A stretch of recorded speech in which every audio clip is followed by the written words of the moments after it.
And today there was even more breaking news in the case.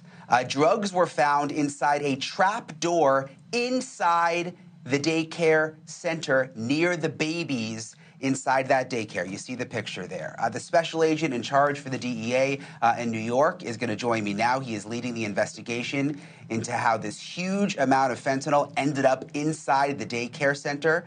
Frank Tarentino, thank you for being with us. We're very lucky to have you tonight. You're the man in charge of this investigation.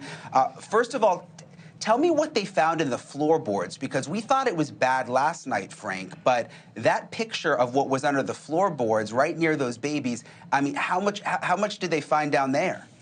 Well, good evening, Brian. Thank you for having me. What I would tell you is that this is an ongoing investigation, and that this investigation is not that dissimilar than other investigations that we see play out across the country and here in New York City, where large wholesale distributors of different types of drugs like fentanyl, like methamphetamine, like heroin, like cocaine, are utilizing different types of stash facilities, stash houses, and different methods of concealing their drugs. And in this case, in a daycare, which is completely outrageous and very reckless and resulted in unspeakable tragedies. And these tragedies are playing out across the United States at record and catastrophic rates. 110,684 Americans died in 2022. In fact, that's one person's dying every 5 minutes of an overdose or poisoning. 300 people a day are dying from drug poisonings in the United States today. This is the most urgent threat to the United States, and this is what the DEA is committed to doing, and that's saving lives.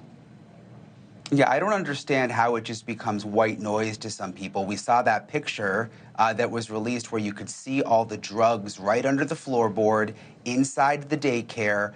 You had EMTs and paramedics having to give little babies Narcan. That's a drug used to treat overdoses. For adults who are having overdoses, they're now having to give it to babies because of the drugs in the daycare. I heard what you were saying. I mean, it sounds like you're telling me that this isn't that uncommon, that these groups hide drugs in places like daycares. I want to be absolutely clear about this, Brian. This is deliberate, calculated treachery by the cartels in Mexico. The precursor chemicals are flowing from China into Mexico and then being synthesized in these super labs in the jungles of Mexico in the pill and powder form of fentanyl that's flowing into the United States in record rates.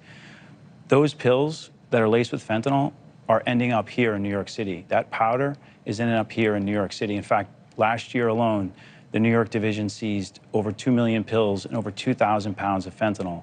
That's over and close to 70 million potential lethal doses of fentanyl removed from our city streets. And that's DEA's mission, and that's DEA's commitment, and that's to keep our communities and our citizens safe. And so when we lose a child, this is why we do what we do, because that should never happen. And every American, every New Yorker should be outraged, and they should want more. They should demand more. Yeah, I mean, I would just be so scared for my kids, like being in a daycare, not knowing. I'm trying to read between the lines of what you're saying. I mean, do you think there are more daycares out there? Is this something that this group is using to hide drugs in other places too? Brian, these predatory criminal drug traffickers, these people are committed to doing this criminal activity because it's making them $500 billion a year.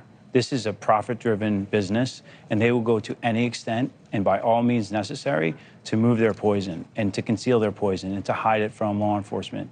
So what we see happening here in New York and across the United States is drug trafficking organizations that are hiding their drugs in various places, and in this case, in a daycare. And they're doing this to move their drugs to make more money and to establish a larger customer base so that they can gain more profits. And as I said, this is completely driven by greed and power. Hey, thank you for watching. Please go to newsnationnow.com, newsnationnow.com, and you can find NewsNation on your television provider. And don't forget to click the red subscribe button down below. Then you will get more of NewsNation's fact-driven coverage.